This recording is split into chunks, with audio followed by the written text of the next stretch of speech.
make sure that we are live because there's always a slight delay. But I think we should be. Yes, we are live. Okay. Perfect. So, hello everyone. Welcome to this is the 10th episode now of the Armory Roundtable. So it's we're at the 2-digit mark, which is really cool. And for this 10th episode, we have a guest that I think is going to be really, really interesting and cool to talk to. So you probably already know if you're here, but we're talking to Roland Warzecha, also Dimicator on YouTube or in his work. And well, I assume a lot of you know him already, but I'll let you, Roland, take it away and introduce yourself and tell us a little bit about you. Well, thank you very much for having me. It's a pleasure to be here. And hello, everybody. Thank you for tuning in. We do have indeed a lot of really interesting stuff to show and share with you. And for those who don't know me, but also for the ones who know parts of my work, I've prepared a little 3-minute video to just give you an idea of the my personality, the work that I do. And shall I start it on my desktop or do you want to run it? Yes, so I'll share and then tell me when you're ready and I'll... Sure. Yeah, I'll just run it in my media player. Okay. We're going. Okay, perfect. So maybe some of you know me only for my fencing research and the martial arts work that I do and research into swords, but I'm actually a professional illustrator. And in previous years, I have done a lot of work for museums, and that, of course, is a labor of love. Like, for instance, here, these were reconstructions, illustrations of Roman armor. A lot of my, or some of my artworks also on display in some museums. And so my passion for history and also for living history and for swords, and particularly for the early, high, and late Middle Ages is really handy. And museum and archaeologists are always very happy if they have somebody who actually knows what he's showing. As I said, I'm a dedicated reenactor. So I started reenactment in the 1990s. And sorry, I couldn't get much out of being a comb carver. So I decided swords. It has to be swords. So sword fighting was always my big thing. And here are some practice fights that we're doing at a training in Hedeby, but also in the early 2000s, I discovered HEMA. And I started looking into 133, and that is something that I still train on a regular basis every week. The exploration that we do is not only with blunt swords, but also with sharp swords, so it's test cutting. We also pressure test what we find at events such as the Berlin Buckler Bouts is one of the events that I host. And for all this, you need swords, right? And swords is what we love. But I'm not that interested in collecting originals. Well, I would be, but budget-wise, I stick with replicas. But these replicas, be they blunt or actually sharp swords, they have to follow certain specifications. The closer they are to the original swords, the better. And so I just wanted to know, what do these original swords actually feel like? What are the specific measurements? Are the kind of data that you usually don't get from specialist literature. So 20 years ago, I started my examination of original swords, and by now have established good context to many collections. And because I focus on the ergonomics of swords a lot, because the hand is the connecting part where the body makes contact with the sword. So it's super important in which way a specific grip is shaped. And we have this wild variation of sword grips. And so I started looking into these grips with an open mind. I came up with a lot of very unorthodox ideas that some people embrace and others hate. We can talk about this tonight. And of course, I've already published about that. You can find this specific paper if you go to my website. Find the link in the show notes. And but of course, this is something that we're going to talk a lot about tonight. Okay, so that's it for the moment, and I'm going to stop my video here. So okay, so a comprehensive introduction. Thank you. You're welcome. I think the first question that comes to my mind is, with such a variety of interests, let's say over the course of, let's say, a long research career, have you always had like a set of priorities or like a hierarchy of what you're interested in, or has that changed over time and you've kind of seen things ebb and flow? Well, I was first and foremost always interested in the sword, but in the sword in its specific context. So while I wouldn't have come up with that answer 30 years ago, looking back, that's exactly what I was interested in. Hence my interest in reenactment and living history, and hence the events that I enjoy most. Like I have participated in HEMA events, all fine, but what I enjoy most and what I find most telling and interesting is experiencing martial arts training in living history context. So I try to look at the sword in its context, and so the sword was kind of the interest in period may have changed over the course of the years, and it keeps changing even now. As you saw, I'm also looking at Bronze Age swords at the moment, but it's the sword, and then everything else comes next, like the shield, and then what context of combat is it that we are looking at? Is it single combat? Is it formation fighting, or what else? That's yes. Why swords? Like, it's a question I always ask everyone, because why the sword for you, or why do you think? Yeah, well, for my wife, it's a mystery, but for me, it's a mystery how you can be a football fan. Like, why football? Doesn't make sense to me. So swords, I have no idea. Sometimes I say that at the age of 6, I had to decide whether I want to play with swords or with my Star Trek phaser that I made from Lego. And I thought, like, it's more fun with wooden swords. But I'm just kidding. I think it was blades. I mean, some people have this attract. They have this find blades super appealing. Like, I suppose most of our viewers know exactly the feeling. I think so. Peter Jonsson, famous Swedish bladesmith, once said to me that it connects with people, or with many people, not with everybody, on a very specific level. He saw this, or he has seen that repeatedly when people come to his stall when he's selling his fantastic swords, and they pick it up at some arms fair. So, like, the moment that people pick up a sword, something changes in their face. I was this one couple one day, and so the girl said, like, "Oh, can I actually pick up this sword?" And so she did, and the moment she picked it up, her face changed, and her boyfriend was stepping back. So I don't know. There's something. Blades are just sexy. Yeah, I think most people, at least in this corner of the world, would agree. Okay, so you talked about timing, the like interest in different periods and things. So what's kind of your path, let's say, to come to where you are now? When I was a kid, I always thought, like, it would be really cool to have huge games with people having proper equipment, and then someone in the 1990s found out that there's something like reenactment, and I thought, oh wow, it's really cool, and they even wield steel swords and hit each other. So in the early 1990s, I started reenactment, and that was Viking reenactment. That was, at least in Germany, the most widespread form of I wouldn't even call it living history, because it was way back. Our equipment was not as good as it is now.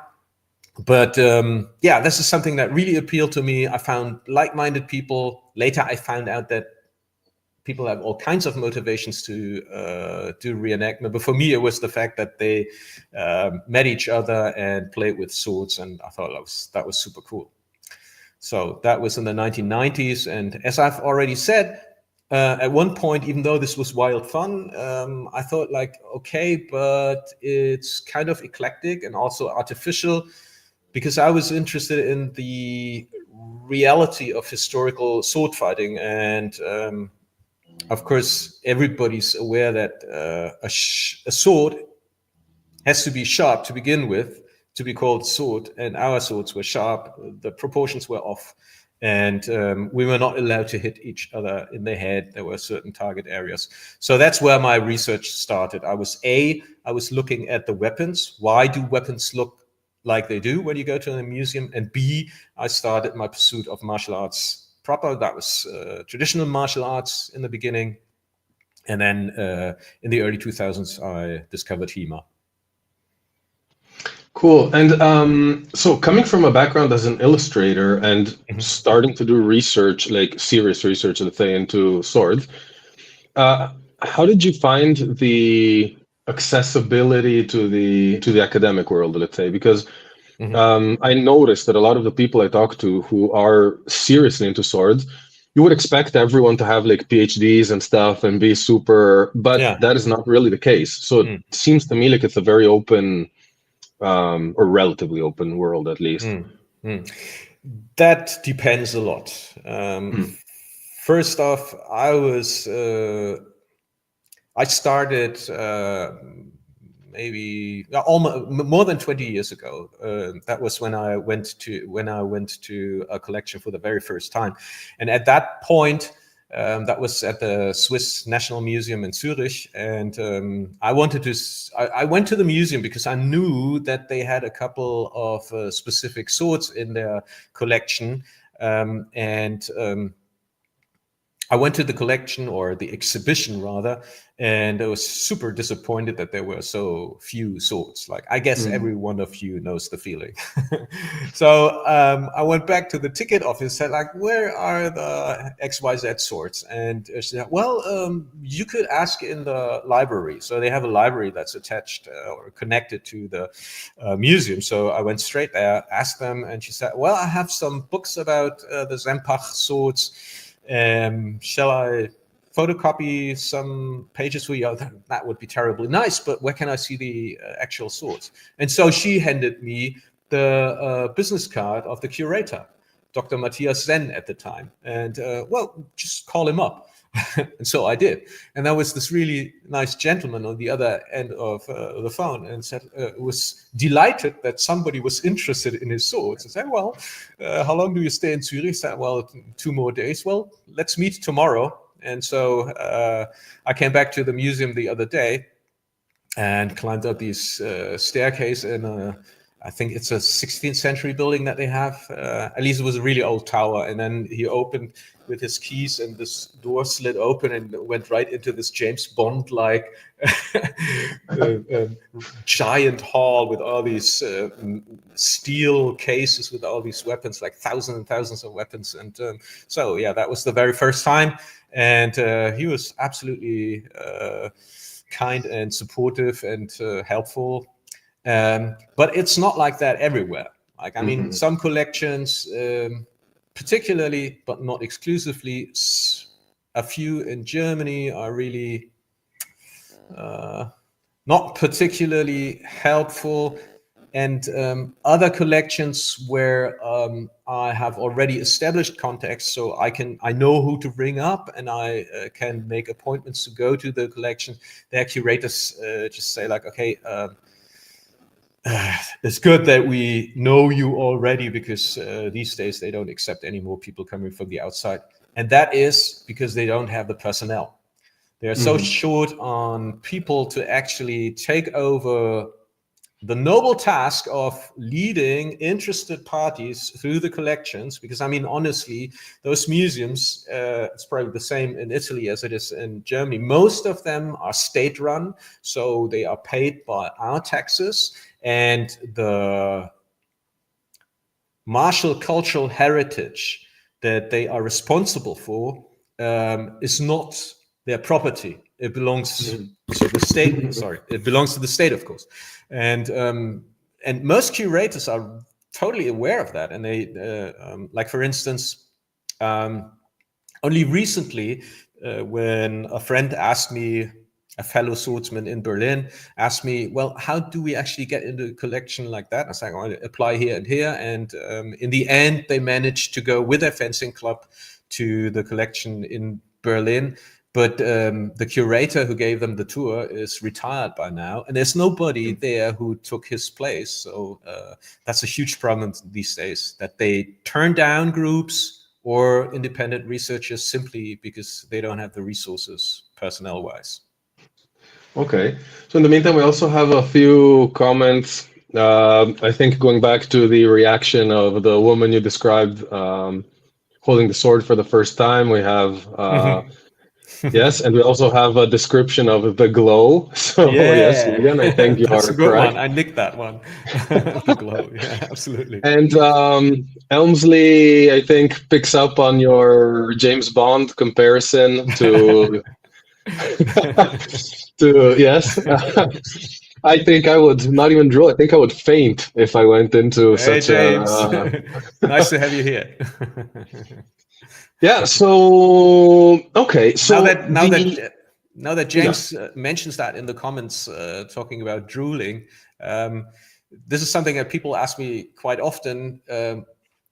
When you pick up an item that is hundreds or maybe even thousands of years old, what does it feel like?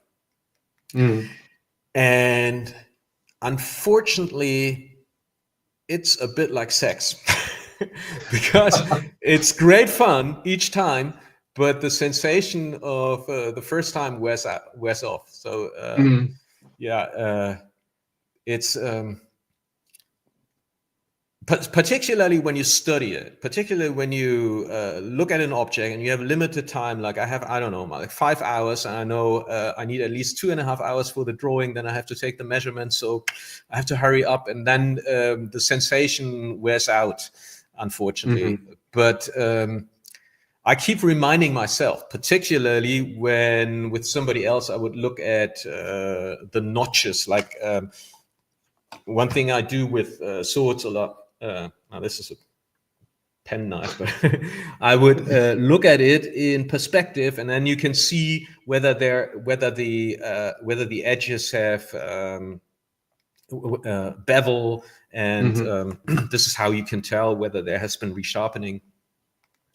And occasionally you see some notches too, although it's always a problem to tell whether these notches are recent or whether they are historical. Yeah.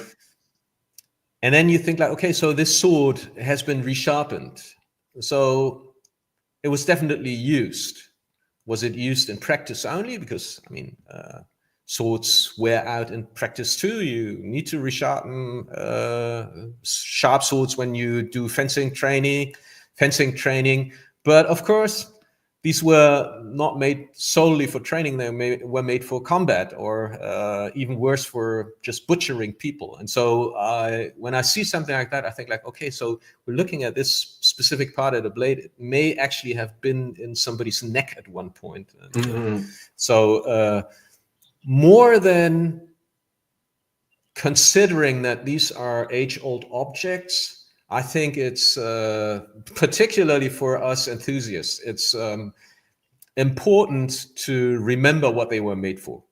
Because usually, I mean, with collectors is a different story, but with living history, with my fellow living history enthusiasts or practitioners of martial arts, we usually only wield blunt swords most of the time. And so we totally forget that a sword was actually meant to be sharp, and that when swords were used, it was a pretty bloody affair.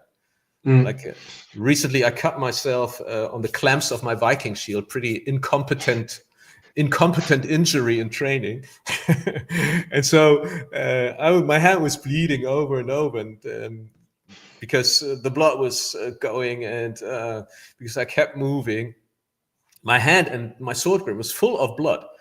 I could even pass by the other practitioners and give them a little blood drops on their shields to make them look even cooler. But I thought like, oh man, this is just skin scratches. And just, I mean, it must have been such a horrible messy business. They must have been covered in blood all over. And I think we have a comment by Delatrix here, which movies also don't help with kind of bringing people into the reality of the thing. And speaking of the reality of the thing, let's say we also see that transfers into modern martial arts or HEMA in this, both in terms of like the safety precautions that are used, but also in the attitude. Like one thing I hear a lot is like the suicidal attitude of many beginners, especially, which since you're all protected, you don't and since points are counted in ways that are not necessarily do you have any thoughts on the sportification, if you could say? I'm not sure if I know exactly what you mean. I know exactly what you mean. I would say that yes, it is a fact. It exists, and it's pretty normal. It's something that happened. It's not the first time that this happens in history, that you have a sport that is developed, or a competition scene that develops from, or is based on history, but of course is a completely new context, right? I mean, when looking at the HEMA scene, for instance, most groups base their specific technique that they are training on a manuscript. Some of them actually base them on historical sports fighting. Like a lot of the stuff that you see in Maya is particularly made for being used in a historical sports context. But I think even that in Japan you had something like that when the sword was no longer, but I'm not an expert here. It's something that Greg Melly told me once, that at one point the sword was not that elite weapon anymore, and it was actually not the samurai but other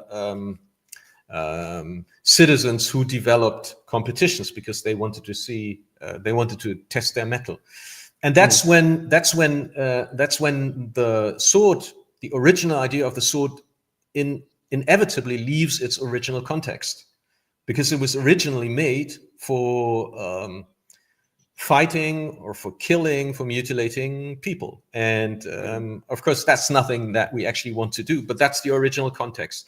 And whenever I train anything in a martial art, I have to live with a paradox that the specific technique that I'm training, I cannot really apply.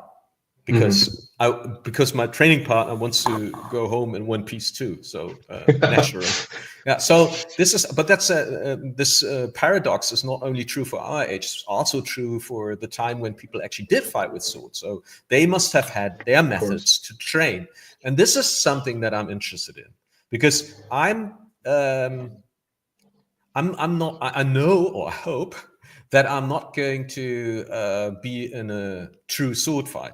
I also know, by the way, that I will never know what a true sword fight looked like, because even if people would fight with sword to the death today, it's a different culture and may not look anything like a historical sword fight.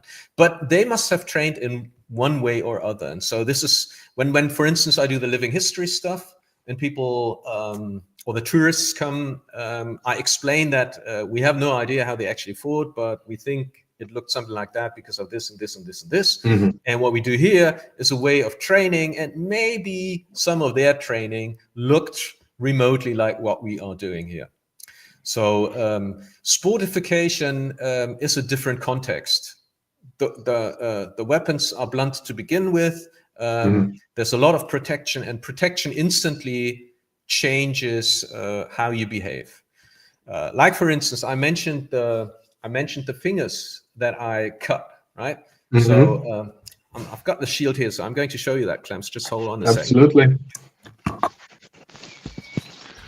In the meantime, yes, the latex, the two extremes of movies are definitely a fact. Okay, so we are talking about this shield, and then here are those clamps, right? Now, here's even you can see my blood on my shield. So when I fence, usually because the shield is so big, my hand should not even get near the edge, or maybe close to the edge. But the whole idea is that all the fencing takes place with the hand being completely covered, right? Probably one of the reasons why on many Viking Age swords you don't see wide or long cross guards, because you don't need them, and here they would actually be a hindrance. Mm-hmm. So when we fence with sharp swords, which we occasionally do, I never ever overextend it. Never. So the cutting my fingers on the clamps only ever happens when it's blunts, and that is because I want to make that point. I want to score that point. I see the opening, and if it was sharps, I wouldn't expose my hand. But because it's not, the sportsman inside takes over, and I go for the hit. I expose my hand, which I should not. I may make the hit, but I cut my hand. And so this is just my personal example how difficult it is to simulate combat, right? Mm-mm. And before we continue on that, just one more comment by James Elmsley that I think the study of forensic impact or wound pathology is important to give us an understanding of impact weapons cause. But it's not for those with a delicate stomach, which, yes, absolutely. I think we discussed this with James Hester last time as well. He, in his PhD work, also worked on historical wounds. But I assume that also modern wounds from sharp weapons would also help understand wounds of the past. Like I'm imagining, like people still unfortunately use sharp things to hurt each other. But going back to the issue you were mentioning now with the shield and like the care you put in when using sharps, that I think is very visible in your style of, at least for what I was able to tell looking at your videos, especially when you do use sharps.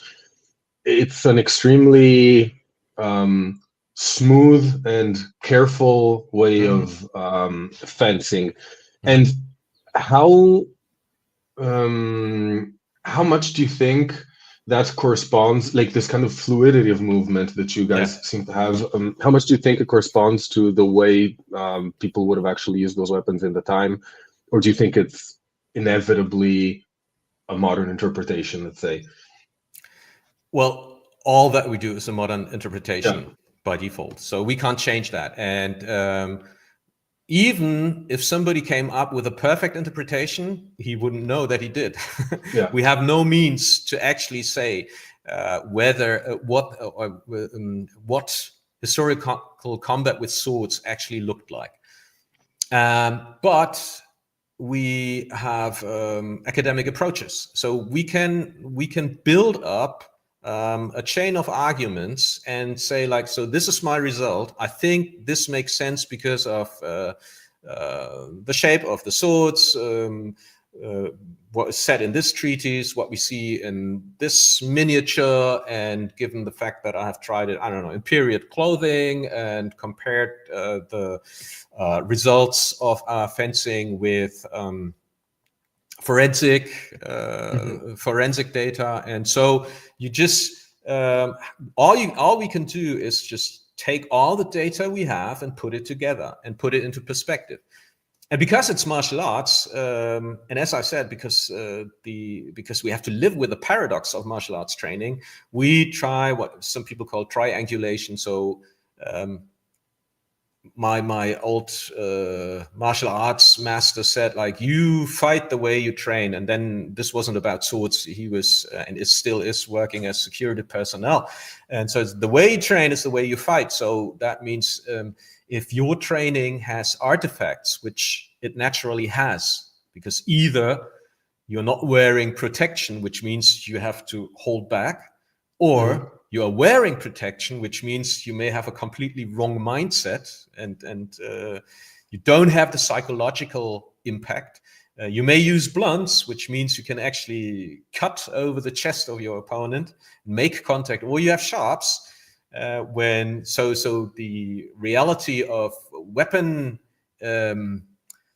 binds or the interaction of the shield and the sword or whatever weapon we are looking at is more correct. At the same time, I can't use that axe or that sword to actually make contact. So we always have these artifacts, and in order to create a training that makes sense, you have to approach it, the reality. If the reality is in the center, you have to approach it from various angles, and hopefully you get closer to what you are looking for. And I think in your case, I may be wrong, but things are maybe made even more difficult by the fact that a lot of your work revolves around techniques that are pre-treatises or pre-written sources. So although you do also work a lot with, so how does that impact your work? Because that's a big foundational block, let's say, that other techniques are able to rely on that you kind of have to fill, let's say, or... Well, same thing as I said before. You take the data that you have. What are the sources that are available? And when, for instance, we're looking at Viking Age combat, then we don't have anything that compares to the later Fechtbücher. Although I have to say the Fechtbücher also are, with some Fechtbücher, with some fight books, we don't even know the context. And they also only show an extremely limited excerpt of the various contexts that exist. Of course, it would be nice to have something comparable, like a written and even illustrated fight book for earlier armament, but we don't. So you have to work from assumptions and then look at the available source material to see if your assumption holds any water. So I work from the assumption that the swords and the weapons of a specific age were originally made to be used in combat, and that they did live up to the requirements of combat. Okay. I also assume that people who use these weapons were proficient in their use. So I don't think it makes any sense to assume that only because fight books only start to appear in the 14th century, there was no refined or sophisticated martial arts prior to the Fechtbücher. Because we don't have any manuals for sailing or for building a house. Nevertheless, they did, I mean, the Scandinavians didn't just make a boat and jumped onto it and say, well, let's see what happens next. Of course, they had knowledge and they had expertise, and likewise, the same goes for fighting. In fighting, it's even more, the evolution or the Darwinistic selection is even more brutal, because who trains the young fighters? Only the survivors. Every stupid idea in combat dies with the one who uses it, right? So they must have been so incredibly good, right? I mean, we have really, I think we have no idea how good they were. And who knows how many crazy ideas are buried somewhere with the body of whoever tried it. There you go. But as you say, they are buried. And then whatever is passed on is knowledge of survivors, right? And if your son was to, if you wanted to make sure that your son or whoever you are sending to receive instruction gets good training, you would of course not send them to somebody who is just a big mouth. You send them to some veteran, and so because then I mean, there's also terribly good. Yeah, and I think there's also the argument, of course, that even for who wasn't super trained, you're still sending your village comrades or your family into, like, so at least a minimum of self-preservation of the group must exist. Like, they're not just peasants thrown into the I guess. So this is just something that pops to mind. Sorry. Well, we do have, I mean, a lot, if we are honest, whenever we don't have expertise about any about any specific subject regarding history, but also, of course, other subjects, we tend to believe in cliches because we don't really reflect what is lurking in the back of our mind. Like this idea of peasant levies or so may apply to some specific periods in one specific regions, but other than that, for instance, if you look at the 10th century post-Carolingian, early Ottonian Germany, they did have extremely complex and sophisticated means of training their troops. Right? This wasn't one farmer who was supposed to serve for a while. This farmer had to equip somebody who did in his stead, or if he didn't have enough land, he would do that with some other farmers. And depending on how rich you were, you had to sustain troops. But these troops were professional troops; they were trained non-stop. So again, while these are levies, they were professional soldiers, and nobody who was not professional had any chance against these people. And I think then all of this brings us to the title of today's video, which is the importance of detail when studying swords. So, of course, with the kind of framework you mentioned of work, and with the lack of, especially with the lack of written sources or iconographic sources, you have to rely a lot on the handling of actual swords, and as much as you can, and looking at each. So what are some of the most important learnings you've taken home from actually being able to look at these swords? Well, I guess most people have already heard about the famous Twisted Pommel. So this is actually, it's not I who first noticed that. It was a guy from Norway who went to the online collection of the Wallace collection, their online inventory, and noticed that many swords, if you see them frontally, they are more or less symmetric, but when you see them from atop, the pommel is off. It's off center.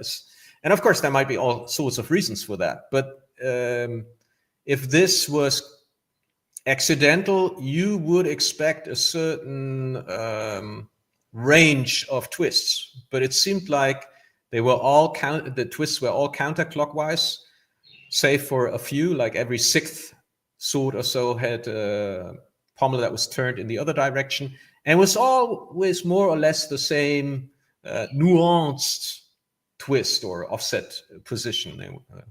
And we discussed that. That was what my friend Miguel told me. I didn't even find it myself. He posted, this guy posted it on his Facebook. And so we started to discuss that many years ago at the Berlin Buckler Bouts. And I thought, well, I'm going to look at that. And so I went to collections and looked at swords. And it was pretty mind-blowing. Of all the swords, of all the one-handed swords, and I think I have documented, and when I say documented, I mean I've made drawings and taken measurements and took video and photos. I've documented maybe 60 swords by now, and for every sword I have documented, I must have handled at least another 5 or 6, I guess. So that makes a couple of hundred swords, right? And all, we're talking single-handed swords here.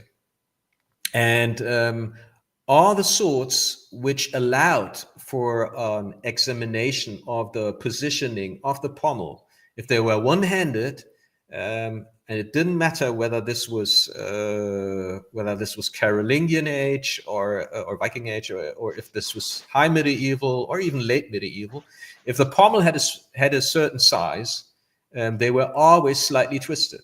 And recently, I made a count because a scholar from Italy contacted me, and he's now looking for funds for running a research project looking into historical left-handedness, because he said there's we have quite good data for the late 19th century, but anything before that we have no idea. There are of course, theories why something like left-handedness even exists.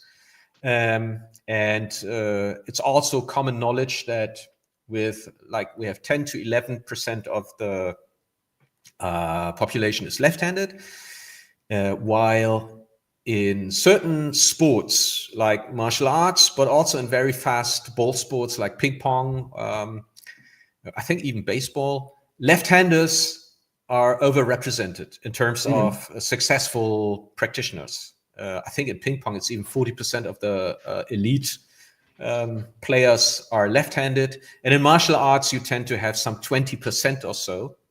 And so the idea is that, or the current hypothesis, which I think is pretty convincing, is right-handers usually, in martial arts, for instance, usually train against right-handers, right?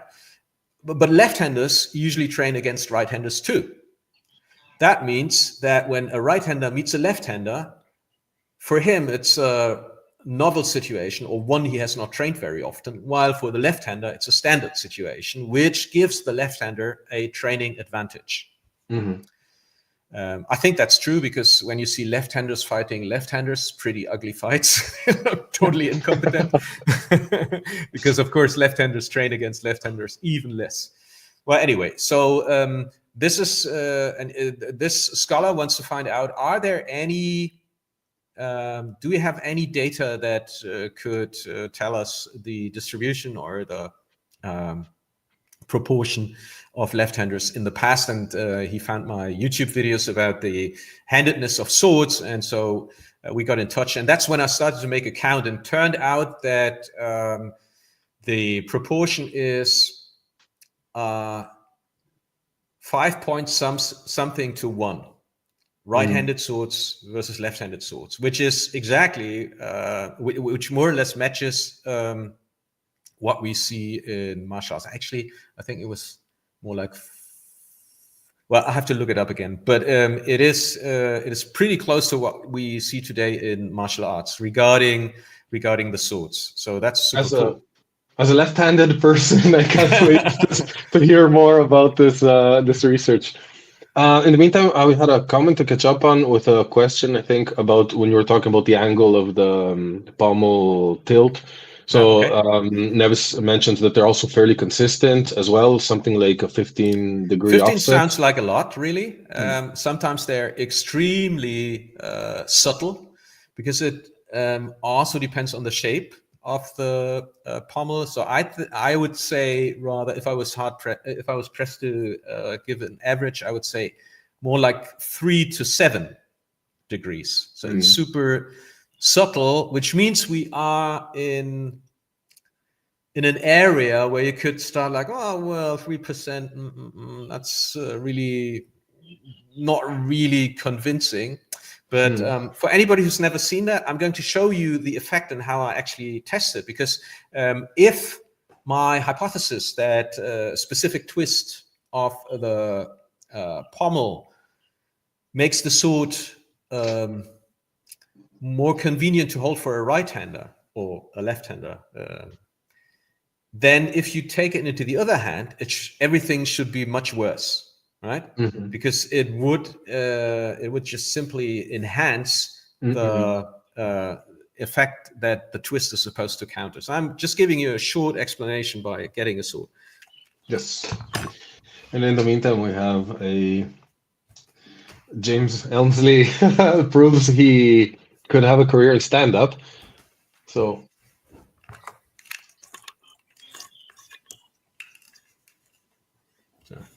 Pay attention now, because that's sharp. Yes. So I've never used it with headphones, so usually when you do something new with a sharp sword, you should be super careful. Okay, so now if we look at this sword, so if you look at the orientation of the crossguard versus the orientation of the lower guard. The pommel versus the orientation of the lower guard, the cross guard. Now the cross guard. So is parallel to the orientation of the blade, right? But you will notice that the pommel is off-center just ever so slightly. It's hard to even see, but it's like, I don't know, maybe 3 to 4 degrees, right? And so it's not much. Now, if I hold this sword in my right hand, it's a right-handed sword, it's really easy for me to turn the upper guard, the cross guard.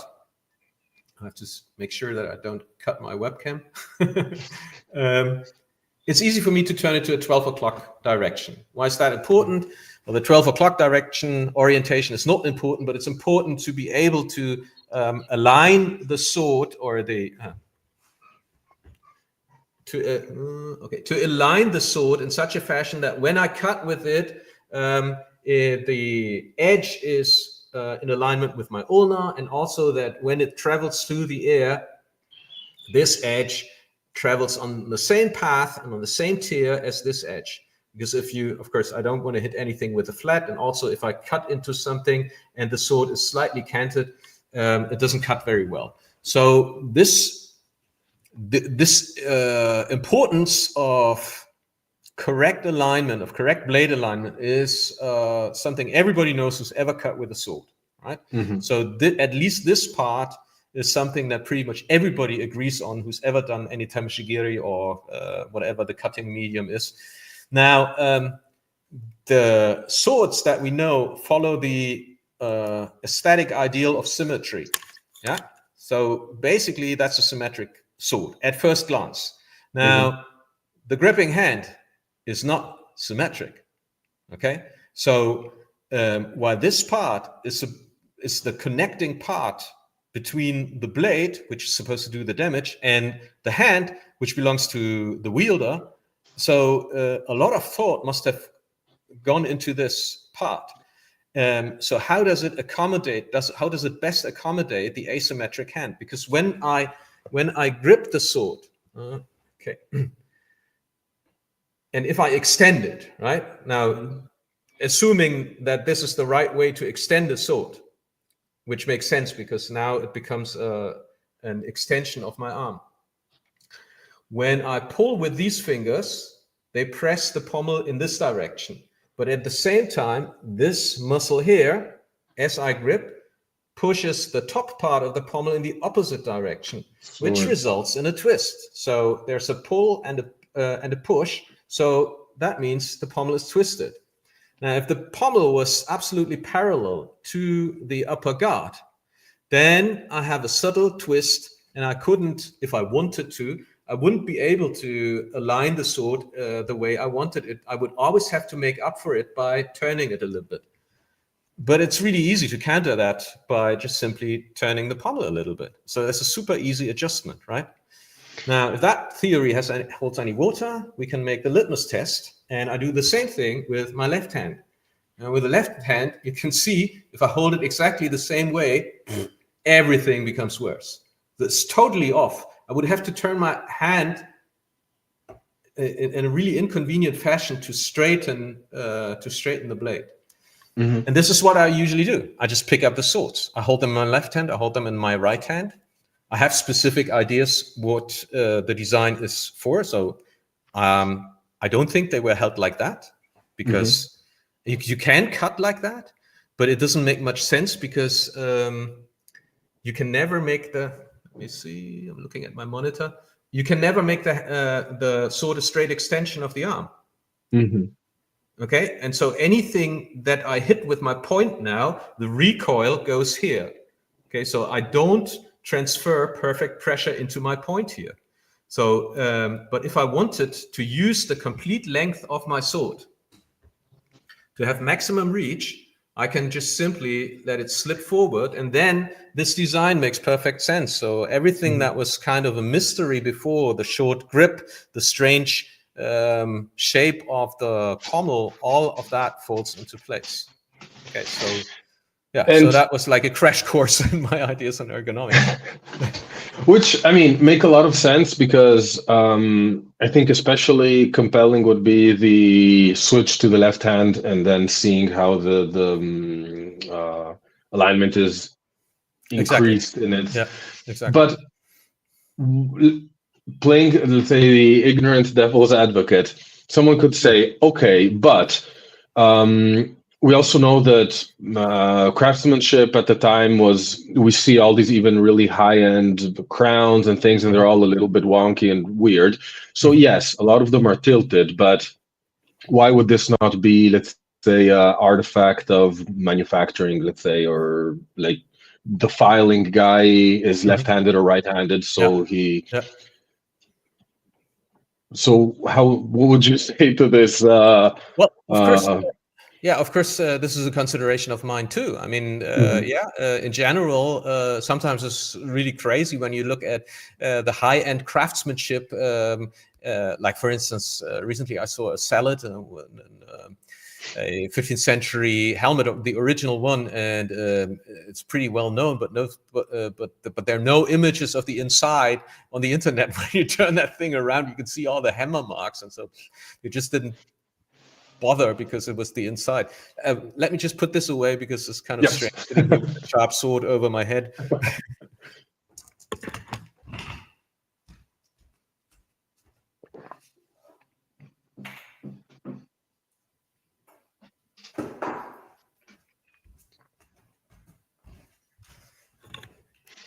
And in the meantime, we got another comment. Wait a second. I did not really answer your question yet. Yes. If it was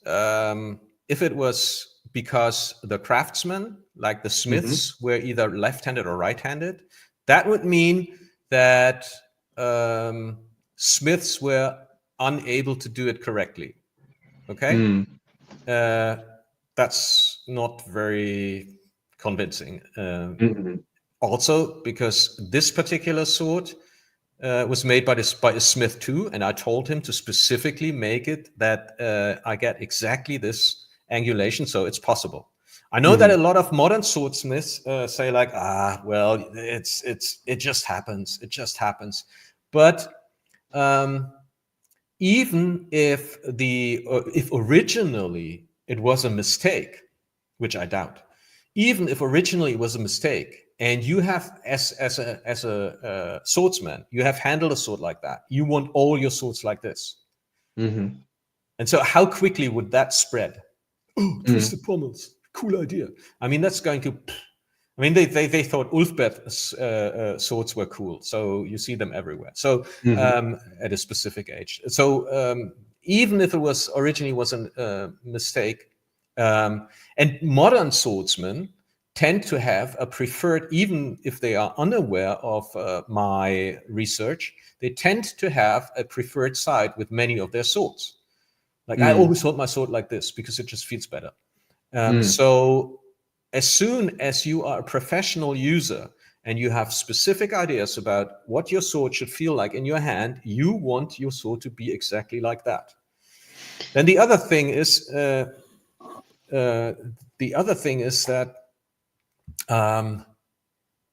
the question that I ask myself is, if that is true, that we have an aberration from symmetry that is mirrored in the steel swords, what about things that were cast? Like I have, because when you make a wax model for, say, an Anglo-Saxon bronze sword pommel, then you would make the slots for the tang in a specific way. Okay, so and this is exactly what we see. So I'm going to open I've just opened a file here. So if you just share this with, okay, so can you see my cursor too? Okay, so yes. The orange line, that's the geometric center. Okay, measured from end to end. Now, interestingly, this is a very elaborate Anglo-Saxon, mid-Saxon cast pommel, as you can see. As you can see here is the broken off tang still sitting in the pommel. And not only is it at exactly the kind of angle that we see with other swords too, it's also moved to one side a little bit. which is another aberration of from symmetry that I see in many swords. That you have this lateral movement, because when you hold something like this or like this, then the thumb usually doesn't need as much space as the fingers. So if we have a pommel here, it makes sense to give more space to the fingers, and here I actually don't need that much space. And this is something that you see in swords too. Now, and this is like, I mean, look at this piece. It's just super elaborate, and it was made in wax, and the original, right, before it was cast. So I doubt that this is by accident that the stub of the pommel is turned like that. Also, note that this must have, I mean, I'm a designer.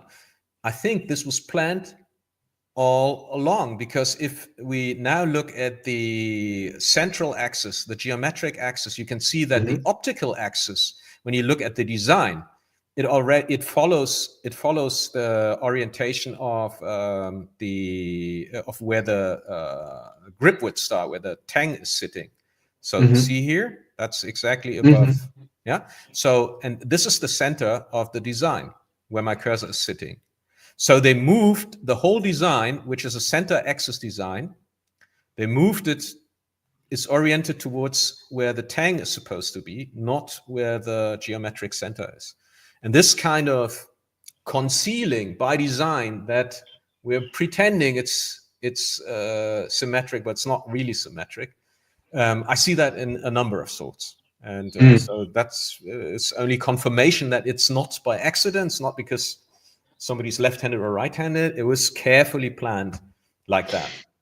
Which brings to mind the brief conversation we had in our emails before this call about kerning in text, yes. Which is essentially right. It's the same thing. So you create the illusion of symmetry where symmetry would actually throw things off.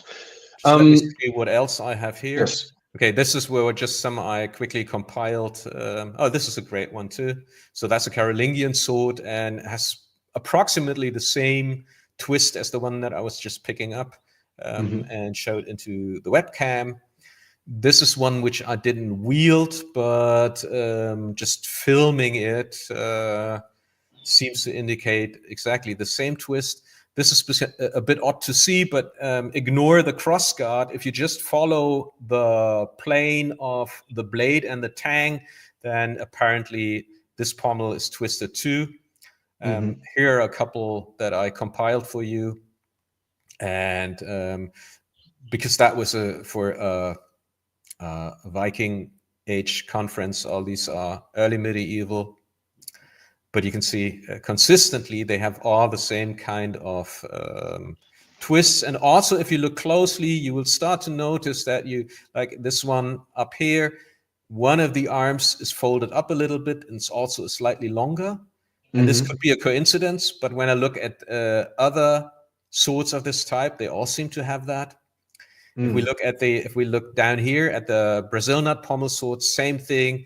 One side is usually longer than the other. This is a really nice example. So the Brazil nut pommel is also pushed to one side. So you have a finger side and you have a thumb side. And if you look closely, you will note that the tang is supporting this because the tang is asymmetric too.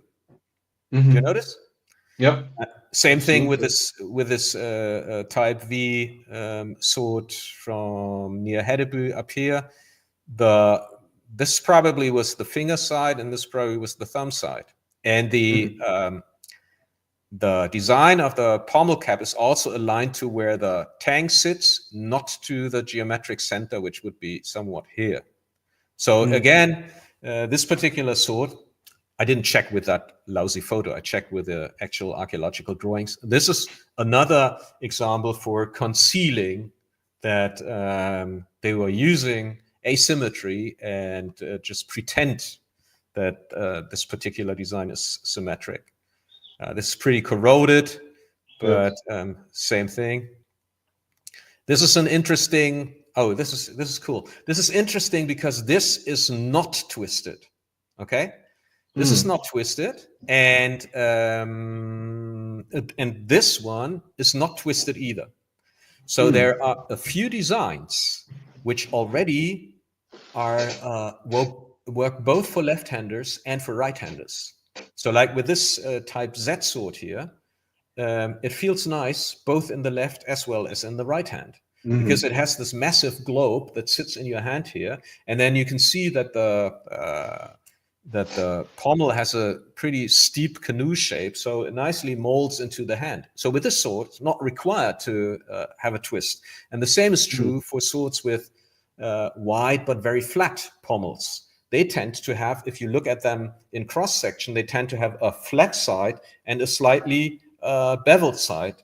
And they are not twisted, but it's this one, but they are asymmetric as well, because the bottom side here, where the fingers fold over, is flat, while the beveled side nicely molds into the hollow of the hand. So I talked about that with Alfred Geibig, and he said, like, well, that's just confirmation of your hypothesis, because if swords of type Z, for instance, or that have a specific shape of pommel, never show a twist, and you say they work both for the right hand and the left hand, that just confirms that the other ones were optimized for handedness. That's really interesting. And in fact, that was actually a question, well, not exactly this point, but the question about swords, like, well, you already answered it, but do swords that are not tilted in the pommel exist? So if I understand correctly, your hypothesis is that when the pommel is straight or symmetrically aligned, then the shape of the pommel is designed so that it still adapts to the ergonomics of the hand on both sides. Okay. Yeah, exactly. This here, by the way, is another, it's not a perfect example, but there are some pommels where one side is thicker than the other. So that's not a really good example, but it's one of these pommels. Some are really extreme when you see them from atop. Then one side is considerably thicker than the other. And so again, this then you don't need to twist the pommel very much, but the shape of the pommel already determines handedness. That's not the best example for it, but just so you know, there are other strategies of dealing with the same kind of problem. Okay, like look at this one. Like it has a flatter side and a thicker side. You see that? Yeah. And also when you look at where the facet, where the chamfered edge starts. So this is the edge, the rounded edge, and then one side is much thicker than the other. And when you just pick it up and you turn it in the hand, you feel like, oh, like, this is good. So you, as a rule of thumb, the thicker end would stand out so you can rest your fingers, and the thinner one goes to the center of the hand. But there is no absolute. You have to just go to collections and pick them up, which of course makes it a difficult subject to study, but I'm confident enough to share my results now, because I've just picked up so many of them. And going back to when you were mentioning that, let's say, a good idea would spread quickly, because even just through close my desktop. Yeah. You were talking about the Ulfbert swords, and one thing that kind of popped in my mind immediately as we were talking about that earlier is how we have imitations of the Ulfbert swords as well. So that is kind of a proof of how even a trend or a fashion would spread throughout huge areas of land. Yeah. And even like, the imitation is a confirmation of the fact that people liked it, and it was well known. We have a couple of comments that maybe you want to address. So, well, one of them, I think, this first one by Neves Isbrid, I hope I'm pronouncing it correctly. He's been also exploring grips with various daggers, and ergonomics can be a lot more complex than we assume at a superficial glance. And I think maybe we're going to talk about it, but all of this talk that you're doing about pommels, of course, in the kinds of swords you're studying, the pommel is, the hand goes over the pommel in many cases. So yeah. Then we have duzzies. I find it a bit of a puzzle how we have straight upper guards that hurt in a hammer grip, but also curved types that are much more friendly to that kind of grip. Do you have any thoughts on? Yeah, well, generally, it feels like particularly the earlier swords were usually custom swords. I mean, not necessarily, but oftentimes they would be, like, for instance, recently I had a look at about a dozen of Bronze Age swords of more or less the same type. And some of them felt like they were made for my hand. I thought, oh, this is super. And then others which looked pretty similar, but when they picked it up, you thought, like, not really. So this is something to keep in mind. Regarding the grip, let me just show how I usually use my, I think when he talks about upper guards, he's talking about early medieval swords. I can show you how I usually use my early medieval swords. Absolutely.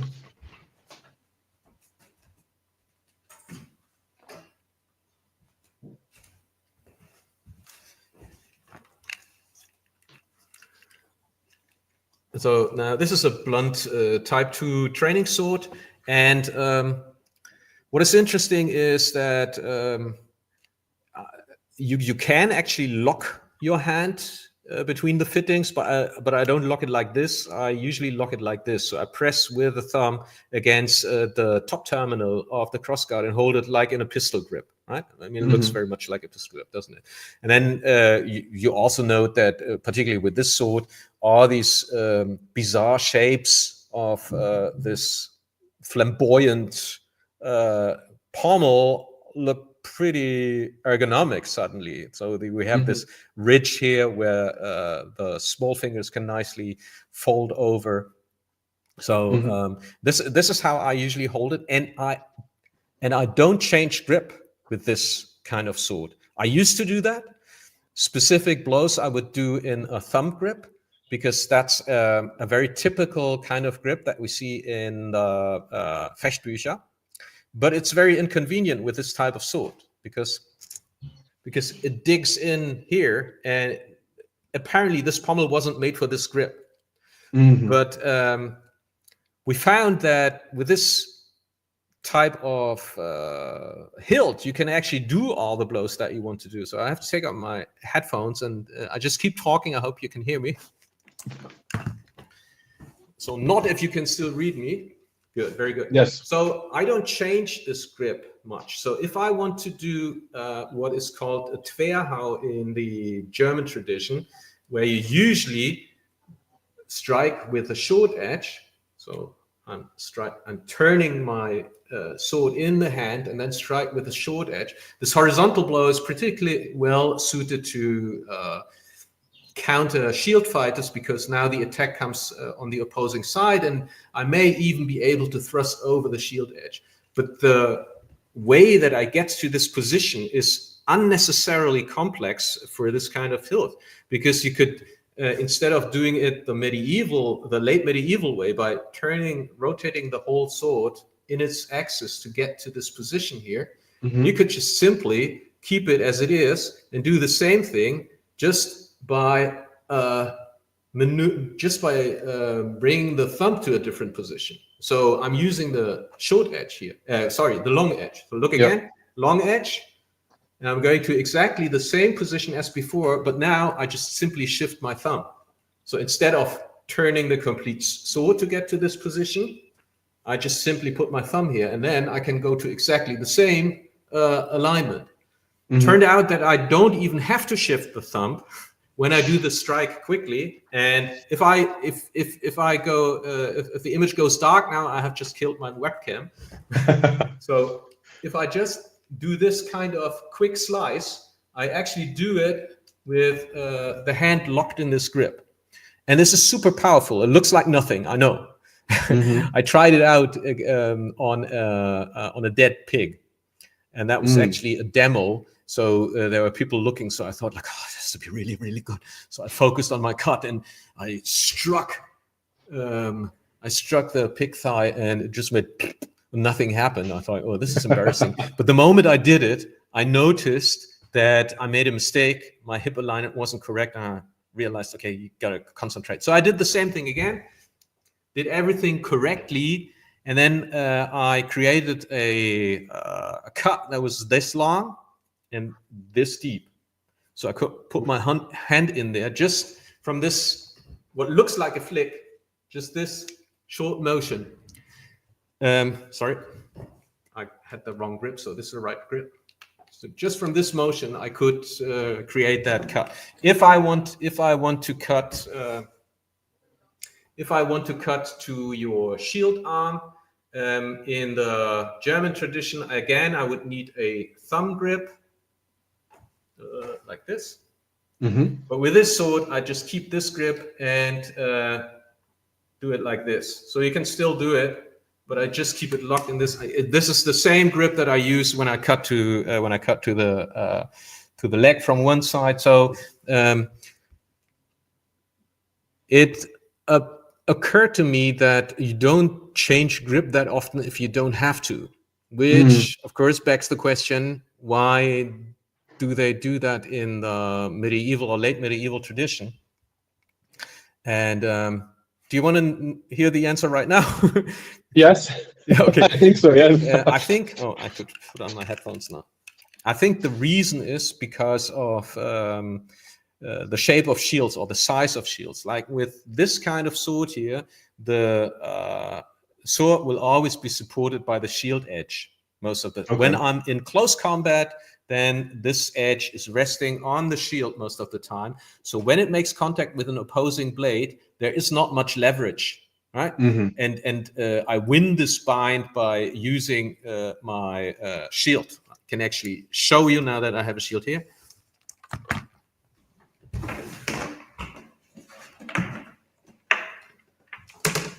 So you see this little, this is what you see of me. So the fighting takes place up there. And then when I actually win a bind, I win the bind with my shield, and there is no need for the sword to control the other sword in the same fashion that you have to when you're using when you use smaller shields or shields that are tied to the body, like a kite shield or a triangular shield that you cannot extend that much. And then a lot of the tasks that have formerly been attributed to the shield now go to the blade. And if I have a blade bind, then I cannot just simply, so if I have controlled your blade by pushing it to the side, and now if I want to strike with a short edge around your shield to your head, if I do not use this turn around the sword's axis, you will just simply push mine away. Only having pushed your sword to the side, and now from the bind, trying to hit you, I have to turn my sword as I hit you, or else you will just simply push my sword aside. And that's, and we tried that a lot, and it's really easy if we meet live and try it out with swords. Everybody understands that instantly. But for that kind of fencing, this kind of pommel, no good. You want a round pommel for that. If this turn of the sword, namely turning it in its central axis, if this is part of your fencing, then you don't go with a pommel like that. Okay, so this is how I look at fine motor skills, and what I try to find out by studying the shape of these things. And so do you feel that certain hilt designs, from an ergonomic perspective, but even the size and the proportions of the parts, are made to kind of facilitate a sort of obliged position of like a preferential, like who would have been using them would have known that this was the grip, and based on the type of combat and the use of shield and everything, it would have simply come natural to hold the sword in a certain way to optimize its use? Because that reminds me a lot of tulwars then, for example, where you have the discs that are super tight, but as far as I understand, they are to hold that hammer grip is what is needed for that kind of curve to be able to slash with the toolbar and the. Is that something that sounds correct? I have never handled a toolbar, so I would refrain from making a comment other than that I trust those people who have. But I could very easily imagine that you depending on the hilt. You may or may not work with this long point orientation that we see in the Fechtbücher. If you look at living traditions that still use blade fighting, like for instance Haitian machete fighting, tir machete, they don't have any hilts at all, no cross guards. So they would cut the way that I was taught to cut when I learned eskrima, which, as my instructor said back then, was also used to fight with machetes. And then you do all these cutting motions, right? With the kind of design and hilts that we see on the European swords, and also as is recommended in the Fechtbücher, you have a very, I call it long point oriented kind of fencing. So I wouldn't say it's thrust oriented, but the point is supposed to go forward all the time. You don't do these draw cuts. Yeah, we have a comment again from Nevis, which Matt Eason has posited the exact argument. I think it's the one about toolbars, and that's exactly what I was referring to when mentioning the grip. So, okay, we have tilted. But if I just yes, sorry. I have no idea what the toolbar was used with in terms of shield, for instance, but these are the things that are very important for me to look at, not only the ergonomics of a specific sword, but also at the context of action. It's absolutely crucial, right? And so this is why I also study the shields, because I mean, up to the 14th century or so, swords were exclusively, at least in Europe, used with shields, and then these shields also tell us a lot about how these swords were used and probably held. Which I think opens and maybe partially already answers my next question, which is we have this tilt in the pommel apparently since the Bronze Age already. We have, or at least a certain asymmetry that is conducive to, let's say, correct handling. And this is connected to the context and style of fighting. Is there a point in time when you see this go out of use, and do you have an idea of what, of why that may have gone out of use and what changed the way of aligning the pommel? Well, because of my preference for periods, I'm not looking into Renaissance material that much, but I have looked at some Renaissance swords, and of course, because the hilts change a lot, like on complex hilted swords, they have completely different means of accommodating the gripping hand. Like when you pick up a rapier, you just, I mean, if you're a complete idiot, you know that it's made for this kind of grip. It's just natural, right? You pick it up, and also I've seen Dusaks or Schiavonas that were left-handed. You couldn't even use them as a right-hander because you can't slip in, because one side of the hilt, of the complex hilt, has this protective cage and or basket, and so it was clear how to actually hold this specific sword. But I have also looked at a really nice early 16th century Italian sword, which has a huge disc pommel. And that, again, had, but also a very flat one. But again, you could tell it was a right-handed sword. It was just a nuance that doesn't really carry over in a single photograph. I mean, you would have to move the camera to actually see that twist. But it was in mint condition. The pommel is sitting absolutely fast on the tang. And so as long as the design of the pommel calls for it, you will see a twist. You even see the twist on long swords that have a disc pommel or a flattish, bigger disc pommel. Only then, because holding, now you are holding the pommel or the part of the sword close to the pommel with your left hand. The twist is exactly in the opposite direction for a right-hander. Then there are not many swords like that, because most later swords have like fishtail or scent stopper pommels. They just work for both hands. So whether you're right-handed or left-handed doesn't matter that much with these swords. So, but as long as there's a specific size, you see handedness. Oh, that's really interesting. And when so what consequences does this have, let's say, in your opinion, on modern practice? Because I would assume that the vast majority of reproduction swords that are used in practice do not have a tilt in the pommel. And do you think this causes significant shift from the way it would have been used, or is it kind of a negligible difference, let's say, in terms of modern practice?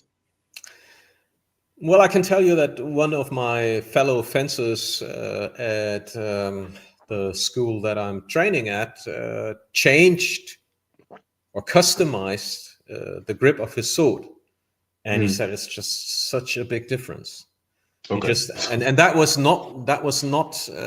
actually not the pommel, because he had a spheric pommel, so this pommel works either way. But it was just the shape and the thickness of the grip. And this, by the way, is also something where you see asymmetries in the actual. Most of the grips of medieval swords have gone, but the surviving grip leathers that we do have of some swords from the 14th and 15th century, they are asymmetric. I can actually get a book and show you. Thank you.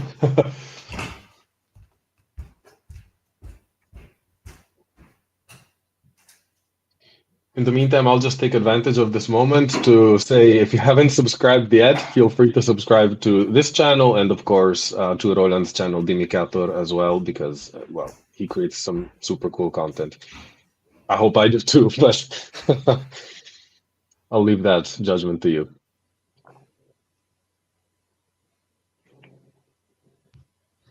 And let me see if I missed any comments from anyone else.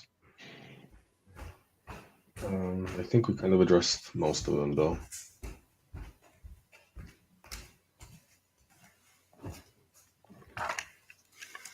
Yeah, typical. My books are all over the place because I'm writing a book myself, so I couldn't find that one quickly. Yeah, anyway, so these grip leathers have a shape like your ordinary kitchen knife. So they have a beveling side where there's the stitching, and they have a straight side. And I've seen 4, 5, 6 of them, which indicate that. So apparently it was not only handedness, but it's also which side is the long edge and which is the short edge.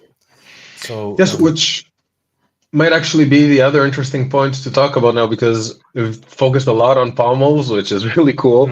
But a lot of your work is also, when talking about nuances, the identifying of the actual edge, the long edge on a sword that at first glance may not seem to show any difference. So apart from, let's say, differences that may be quote unquote obvious, like differences in the grip, what can the blade tell us, or what do you observe, what do you look at in the blade when trying to determine the long edge, let's say? The blades are usually made absolutely symmetric. It's only the pommels, the hilts that can tell us, at least in my understanding, whether this was a right-handed or left-handed sword, or which side was the top edge and which was the bottom edge, or true edge and false edge, whatever you want to call it. And so it's the hilt that determines how a symmetric blade is used. And then if these are, I mean, that would be another research project, determining long edge and short edge on otherwise symmetric swords, and then seeing which edges are more worn than others. That would be super interesting research topic, but I can show you a Bronze Age sword. Wait, hold on a second. I've got to find it. Where we can actually see whether it's a right-handed or a left-handed sword, but also which edge is the long edge and the short edge. Just hold on a second. And in the meantime, I think James Hester did also some research into the damage. Through the patterns of damage, was able to see recognize some long edges versus. Let me know whenever. Yeah, just hold on a second. Yes.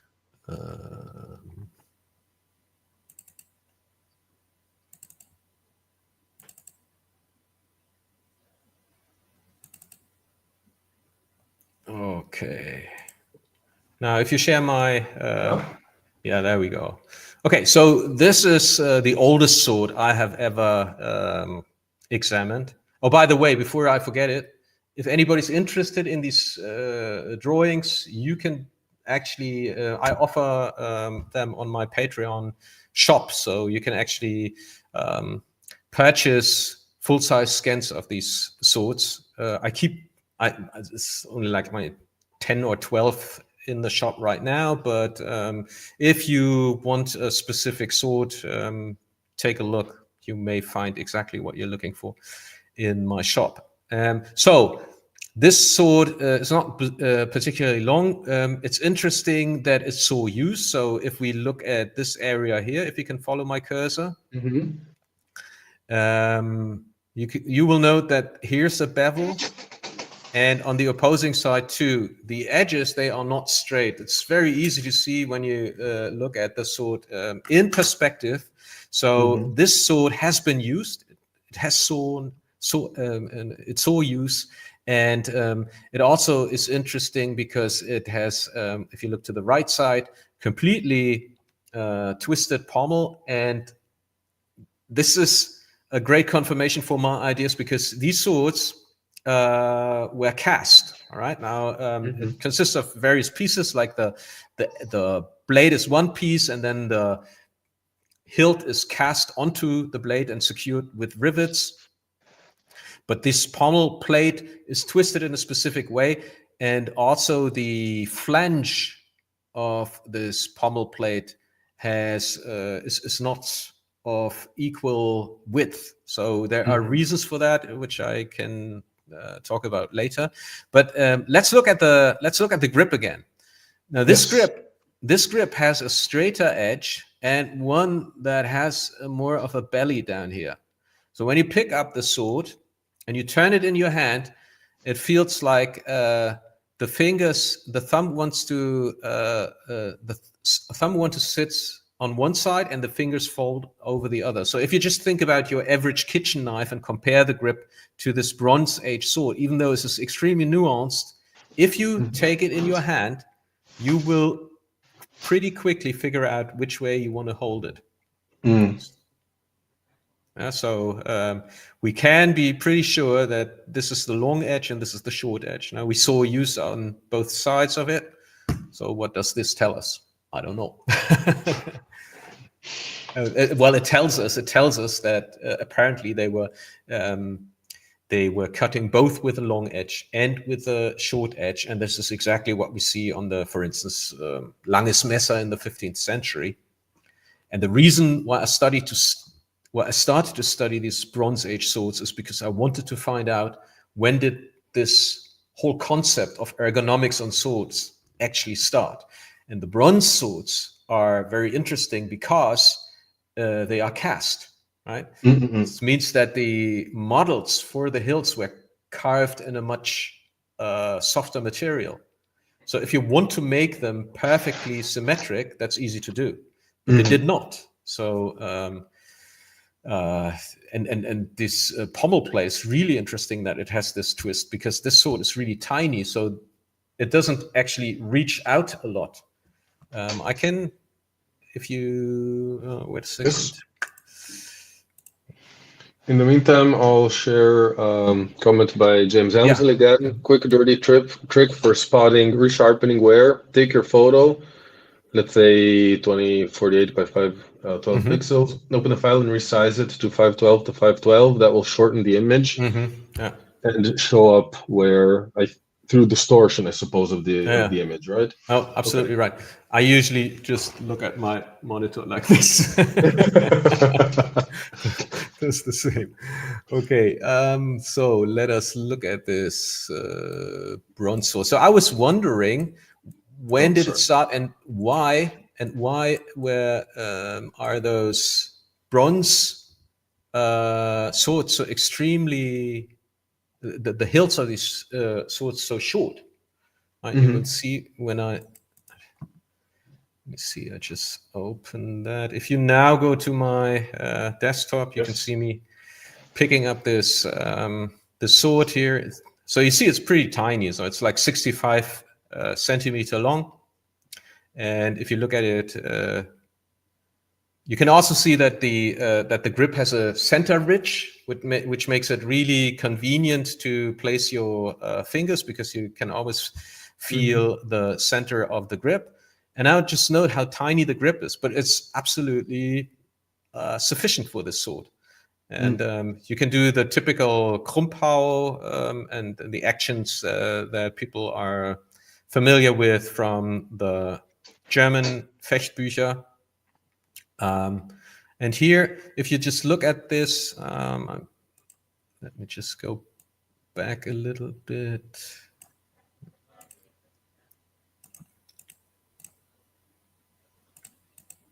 Sorry, just hold on a second. Okay, so if we look at this, you can see that if it was perfectly round, then it would dig into the hand too much.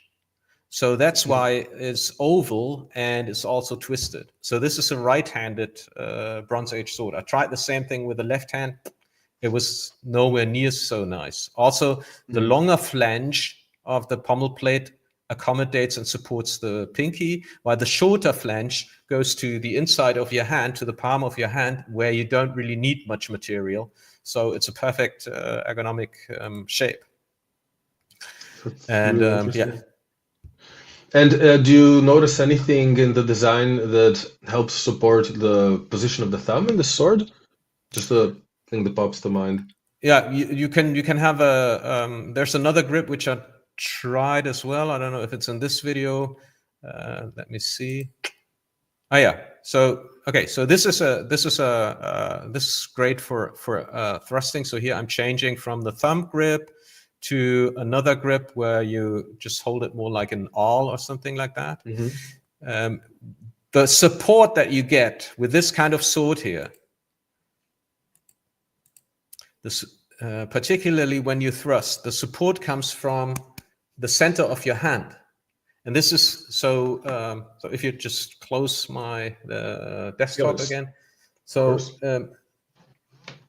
when we look at Stone Age daggers, for instance, then their grips are extremely short too, because they were using a brittle material. And so you do not exceed a certain length, because else it would just simply become, the danger that it snaps becomes too big. And likewise, there are a couple of surviving wooden hilts on Stone Age daggers, and they're stubby and short. That's because you place them here, right? Because that makes it a perfect extension of your arm. So when you want to cut open your prey, say you shot a deer or whatever, then this support here is a direct extension of your bone. So you place it here and you cut it open like this. So I'm not surprised that the earlier Bronze Age swords did not have developed pommels, because they came from stone as a material, and now they were working in metal. So the design that was adopted was absolutely ergonomic, but it was coming from a different age, from different material. Now, my pet theory is that the invention of pommels is due to the fact that when the blades become longer and leverage became more of an issue than before, you will feel that you need something more than just this little plate here to control the leverage. and that's and extending this part here in some way or other would be the next logical step, and this is exactly what we see. That's when pommels appear.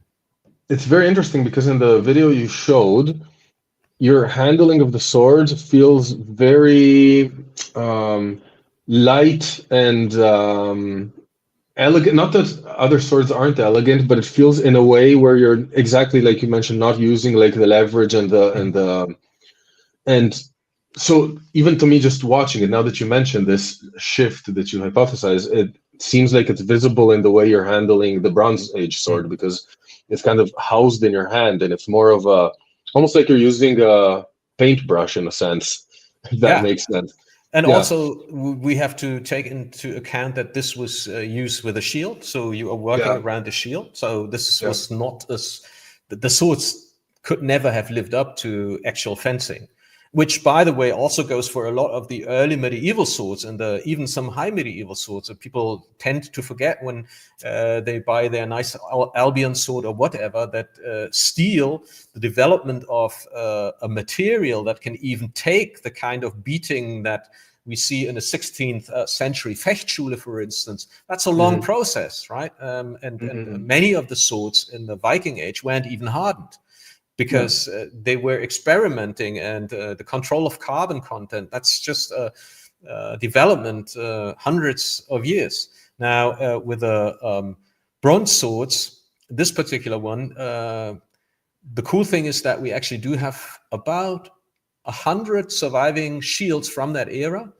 Most of the surviving ones are, of course, hammered from bronze sheet metal, but some of them do show use, but they must have been extraordinary implements in combat. There's a surviving hide one from Ireland, and some formers molds made from wood that were made for producing hide shields. And the interesting thing is, the shields in the Bronze Age are about the same size. About the same size as a Viking shield, maybe slightly smaller, and they go down to buckler size. So bucklers like this exist. So we have a range of shields that these swords were used with, and particularly with this sword that we just saw, I have another theory that it was probably used with a buckler-sized shield. Because I mean, it can just open that again. If you go, here we go, to my laptop, this sword has a ricasso, right? Do you see that? Yeah. Yes. It has a ricasso which does not look very ergonomic, so it's not really good for fingering a guard. I mean, I tried it out, but there is hardly anything to finger in the first place. And oh, by the way, did you just see the wear? I go back to it. Yes, thank you. So keep your eyes open, everyone. Oh, yes. Yes. So it's also very slightly bent. Here you see this nice oval shape, and the wider flange and the smaller flange. And here you can also see the offset, as well as the ridge in the hilt. You see this ridge, which nicely accommodates the gripping fingers. And this ricasso. And this ricasso has looks like file marks. So it's roughened, but it also, see this here? You see that? It's a bit like a saw, but it's not sharp at all. So this does not really look like an ergonomic ricasso for putting your finger across it.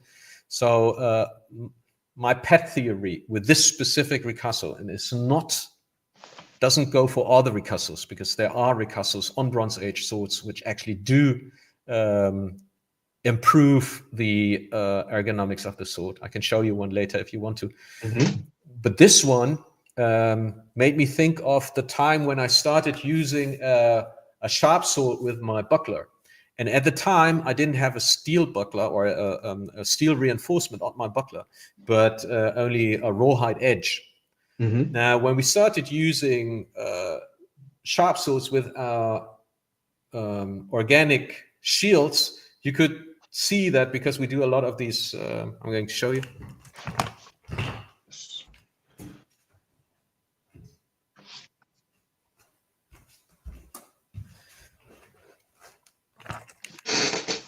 So we were doing a lot of these motions here. Yeah. So the sword is more or less very often in contact with the shield edge. And that you could tell because my shield edge, camera, focus. There we go. You could tell because my shield edge started to wear out from all these little cuts during fighting, where cuts produced by my own sword. Now, if this bronze sword that we were looking at was used, and if you just go back to my desktop again, now if this sword was used with a small buckler-sized shield that was made from hide, it would be a good idea to not have the sword sharpened all the way down to the hilt, because it would do exactly the same what my sharp sword did with my rawhide edge, namely wear out the edge. So if this is what you do all the time anyway, then it makes sense to blunten that part, but also give it some grip by turning it into some kind of file, so you still have a good contact with your shield. It's a pet theory, but I tried. I was happy because I could actually try it out with my old buckler. Gentleman in charge, Dr. Detlef Janssen, was kind enough to let me try it out. And with this specific sword, with a buckler-sized shield, it worked like a charm. Interesting and fascinating. So I think the next question here is, are you already working on developing Bronze Age techniques? Yeah, if only I could afford it. I mean, if I get sufficient support, it's definitely on the list back here. And I mean, that would be great, wouldn't it? I mean, I have started the research into the shields, and there are some really great replicas that one could get for Bronze Age swords. In fact, the director of the most important prehistory museum in Germany, in the State Museum of the State Museum in Halle, Dr. Harald Meller. He was the one who gave me access to even more Bronze Age swords, and at one point he came and wanted to hear what I had to say about them, and he was intrigued and said like, "Oh, this is super, we have to make a video about it." He runs a really interesting and very successful YouTube channel, so so I'm going back to the bronze swords, don't worry. Very cool. Good to know. So do you guys want to see the ricasso on the other sword? I'll answer for everyone and say yes. Okay, I've got to turn off the sound. Okay, sound is turned off. Okay, so here it is. So this is a late Bronze Age sword, and you see it has really nice ergonomic ricasso, and that really works really well with this sword. Yeah. Also, you can see one of the grips that I found convenient with the sword is locking the thumb just behind the way more developed guard, you could almost call it. And that works really nicely. So with this sword, I would say, like, yeah, this is an intended ricasso in the same kind of way that we see it on other swords too. And the sword works both for the grip I've just shown, as well as for the thumb grip. And you can see what's really cool now, this saddle. The saddle pommel, how nicely it just fits on the muscle here, right? So it's just perfect for it. It's also, I turned it around a couple of times, and so one side felt better than the other, although they looked very symmetric. So maybe this is just one of these things where you just make your own personal preference, and we're looking actually at something that wasn't not intended to be asymmetric in the first place, but the pommel design is great. And again, we're looking at a sword with an extremely short handle, Now here you see me holding it in a thumb grip, and again you can see like how nicely the pommel design supports this thumb grip, because now the pommel is twisted, or the whole sword is twisted by a certain amount of degrees, and now the terminal of the pommel sits in a different spot in your hand. But again, it's just, I'm always amazed by this design. It's just fantastic. Also, I mean, okay, Bronze Age, of course, is very long, but it's interesting to see how, at least based on these two examples you're showing, there's difference in design in terms of the purpose of the sword or the technique that would have been used. And it's also showing a certain amount of refined fencing. Like this one here, especially with the ricasso and the thing, is something quite advanced, let's say. You name it, and this is exactly my point. There is not a specific point in history when fine motor skills became relevant, and they gave up a more brutish way of using these weapons. No, the tools, the swords, suggest that right from the start, ever since the first sword was made, they were considering ergonomics. And the oldest swords known from history are the Aslan Tepe swords. It would take too long to find an image, but if you go to the internet and look for Arslan Tepe, the oldest swords, you will definitely find them. And again, archaeologists couldn't make sense of the bizarre design because they are completely flat, so they're like a ruler, like a ruler, completely flat. There's a little thickening here where we would expect something like a crossguard of sword, and then the shape of the hilt is a bit like a phallus. Yeah, so it looks a bit like a dick. And again, they're very short. But same thing when you consider that, and these are copper swords, they're not even bronze swords, 5,000 years old. Approximately 5,000 years old. They are coming from the Stone Age, so they were thinking about something like this. And when this is not 5,000 years old, this is a letter opener, and when you open a letter, put it the blade in, do it like this. What kind of grip am I using? I'm using a thumb grip, so it comes really natural. So you don't really have to read the late medieval Fechtbücher to come up with this solution for a cutting motion. And again, this grip is really short because I don't need a long grip to do that action. Now, of course, fighting is something different than opening an envelope, but I'm just talking about ergonomics and functionality of our hand. And people are really good at using their hands. We have a comment here by Cornelius Sulla. Found the pictures. The handles look pretty wide, he says. So I haven't seen them, so I don't know what would you... Yeah, they are even wider down here, which would be good. Yeah, so this is where you would see this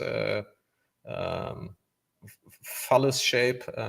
Yeah, I haven't handled them yet, so at one point I want to print out a model or get a replica to also try the Aslan Tepe swords, but I'm pretty sure they were held in kind of a thumb grip, because particularly when you're using shields, and we have to, the oldest shields, or the shield is older than the sword, right? Because shields were also used with stone axes and maces. So it's also not true that the sword is the oldest tool or instrument in history that was designed purely for fighting or for maiming or killing people, because before the sword there was the so-called Stabdolch, the staff dagger. Probably have seen that before. It looks a bit like a tomahawk, and there's a Bronze Age dagger attached to it.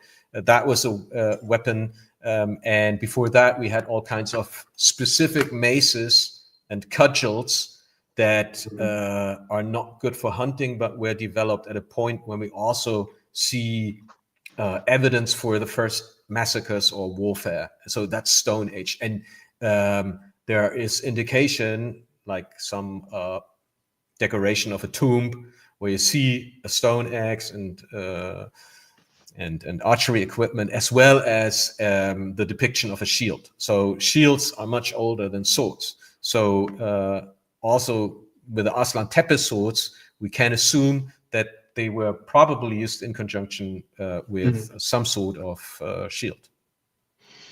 So in all of this, from your research, let's say, into medieval swords and techniques, and especially now moving back in time into, let's say, the dawn of civilization, you seem to be moving in uncharted territory often. Or how does it feel to be, let's say, coming up with interpretations that, although backed by observation and, let's say, study, are still completely new and they don't have like a field of discussion already existing? Well, the reactions are mixed, of course, because I can totally understand that a lot of people hated the idea that swords were not symmetric to begin with. I would have hated it if somebody else would have told me that, because as humans, we tend to embrace the aesthetics of symmetry. That's why we create symmetric objects. Well, it's one of the reasons why we create symmetric objects, because it's an ideal of beauty in a sense. But my general observation is it takes time to get used to something. Also, if you only read about it or hear about it on the internet, like you're scrolling through some post and you're like, oh, what's this shit? Doesn't make sense, of course. But the extreme opposite, going to an academic conference and holding a lecture, that's, of course, for my purposes, the more important litmus test. Does that make sense in when people are actually studying the material and looking at the originals? And this is something which I found really comforting, that when I present my ideas to the academic world, who admittedly usually has no martial arts background, they can tell whether an idea or a conclusion makes sense, building up the arguments, looking at the available data or sources. And so that's very encouraging. In addition to that, of course, there are so many people out there who have started to change their training swords. And I get emails now and then people say, oh yeah, I was skeptic in the beginning, but then I decided to shorten the length of my sword to historical proportions, and also twisted the pommel a little bit, and it does make a difference, and I like it. So I'm used to skepticism. I'm also used to discussion, but that's not. This can be extremely constructive. So presenting my stuff on social media first has become a strategy to pressure test it. Because I may not think about a specific argument, like for instance, the twist of the pommel reflecting left-handed and right-handedness may also reflect the left-handed and right-handedness of smiths, as you said earlier. So I thought, makes sense. I think it was Guy Windsor who suggested that first in a podcast interview. And so, but also on social media, on Facebook or elsewhere, that really helps to shape and sharpen your argumentation, right? So I very much appreciate it. And I always say, like with our interpretation of historical fencing, following the 133 manuscript, for instance, which we pressure test in various ways too. The moment I find a better solution, or somebody suggests to me or shows me a better solution, I'm going to use that solution instead of mine. That's what my martial arts instructors always said, and I thought, like, that's really cool. That sounds like a good approach. But yeah, you definitely seem comfortable in the role of like groundbreaker in certain techniques and certain research, I think. which is really cool. It just comes because nobody else had the opportunity or thought about doing this. And now, I mean, let's be honest, this is the result of 20 years of research in the end. So it doesn't come like this. So it takes a long time. So of course, I'm pretty confident by now because I've seen so many of these swords, and also I've been in martial arts for such a long time. So yeah, the groundbreaking is a side effect. As I said in the very beginning of our interview, I'm interested in the sword ever since I was a child, and I'm interested in the sword in context. Yes, that is really cool. So upcoming project, what could someone who's interested in your work, apart from what you already have, what should they look forward to? Well, currently I'm working on a book. I mean, I've been working on a book for a decade or so, but I'm actually writing it now. My wife forced me to sit down and make a list of all the books I want to write, and turned out it was like 14 or so. And then she said, I better start now. Well, anyway, it's also because a lot of scholars and archaeologists said it would be great if these research results were published in a quotable publication, or something that lives up to academic standards. And I thought, like, so I have to write the book about the stuff we were talking tonight first, because I've got a lot of books that I could write a lot more easily, but this one has to be about ergonomics through the ages. Basically, it's about how culture on the one hand and combat requirements on the other shaped the sword over the ages, because this is the thing that's so difficult to divide, right? If I show you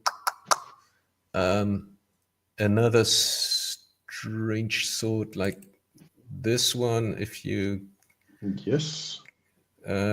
so this is another Bronze Age sword, and well, now we even see it in focus. And this has this bizarre antenna pommel, which is really bizarre. It's really strange.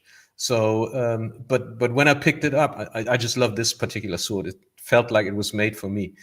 When you pick it up and you try it out with a background that I have, it instantly makes perfect sense. And again, this particular sword has also some irregularities. If you look at it, one terminal is much longer than the other, and it's not arbitrary which one you point outwards and which one faces towards the palm. So scholars and academics are equally intrigued by these findings, and that's why I have to make this book first, because if I run into a bus tomorrow and die in a car accident, then all this knowledge will be lost. So I better start with this particular book first. Okay, so I can leave my desktop now. So it's going to be an amalgam of an academic. It has to live up to academic standards, so there will be loads of footnotes. This is why it takes ages to write it, because anybody who's ever written anything in academia knows that you write like 5% of the time is the copy, the actual text, and then the rest of the time you are doing footnotes. Just takes forever. But it also is supposed to address all those sword enthusiasts out there who are like me, who I bought men-at-arms books years ago when I started with reenactment. I just loved the color plates. I always looked at the color plates, read a bit of the text, and only years later, when I started to recreate things, I looked up the footnotes and the sources that they were giving. So I also want to address an audience for whom the footnotes may be an add-on, which you could refer to at one specific point. And finally, it's also supposed to be a nice coffee table book, because I'm an illustrator, so I've got loads of images to share. And so the book I'm envisioning will be the book that I never found elsewhere, but I cannot tell you when it will be finished, but I'm working on it hard now. Nice. Hopefully sooner rather than later. So that's what I hope too. Then the other thing that is also in the works is the work on sharing our, and when I say our, it's primarily mine and Cornelius Berthold's interpretation of fencing according to the manuscript 133. To share our interpretation, our take on it. And we build it up pretty much in the same way as I was presenting my research results tonight, namely explaining how I get to certain conclusions, and also being open to being corrected or being to constructive criticism. But most of all, we want to give people who want to fence in medieval style something to train with. So I can actually show you. Hold on a second.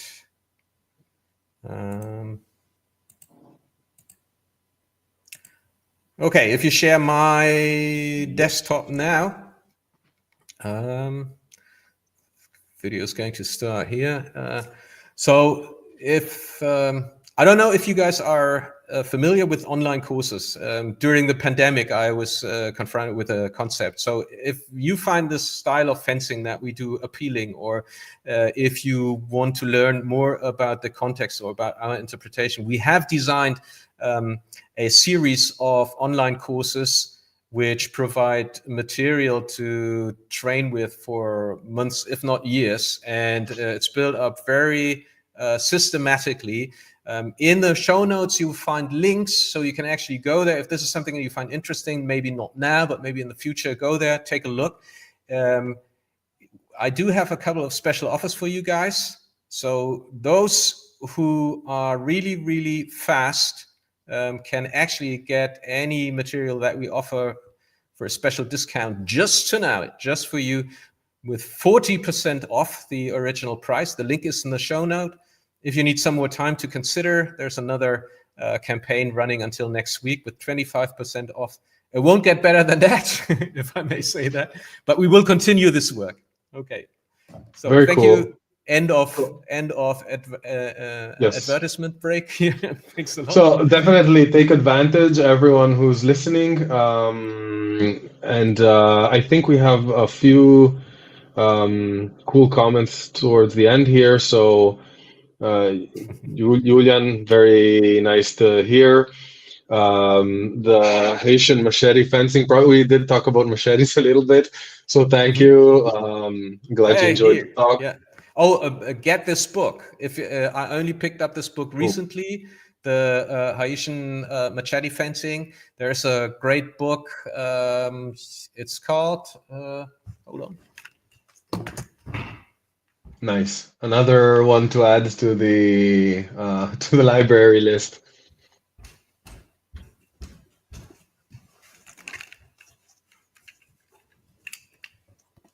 That's the book, and I can heartily recommend it to anybody who's into martial arts. For me as a historical swordsman, it was intriguing because that's a living tradition.